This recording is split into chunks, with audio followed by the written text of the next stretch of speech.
সোজা আঙ্গুলে ঘি ওঠে না, না? দাঁড়ান। আচ্ছা আচ্ছা আচ্ছা, ডাক্তার সাহেব ভিতরে আছে, আপনি আপনি যান যান ভিতরে যান। তবে এই অস্ত্রটা রাখেন, দয়া করে অস্ত্রটা রেখে আপনি যান। কারণ ডাক্তার সাহেব ভীতু মানুষ, সে যদি একবার যদি এই অস্ত্র দেখে অসুস্থ হয়ে যায় হাসপাতালে কেন। হ্যাঁ বুঝছি। শুনেন দেখেন এইটা নিয়ে রেখে তো আমি তো ব্যবসা রেখে তো আমি হাসপাতালে যেতে পারবো না। এর আগে এক রোগী আসছে, বাচ্চা ছেলে, স্কুলের ছাত্র, তার 3টা শিরা লাগছে। এইটা দেখে ডাক্তার সাহেব ফিটে পড়ে গেছে। তার আমি বলছি আমার জরুরি দরকার, আপনি আবার কথা বলছেন কেন? আপনার গল্প শোনার সময় নেই আমার।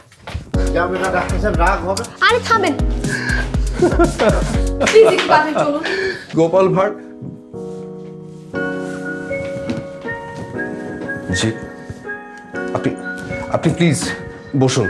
বসার কোনো সময় নেই, পেশেন্টের অবস্থা খুবই খারাপ। প্লিজ আপনি কি কি নেবেন নিয়ে আমার সাথে একটু তাড়াতাড়ি চলুন। শুনুন, আমি বুঝতে পারছি আপনি কোনো একটা ট্রমার ভিতরে আছেন।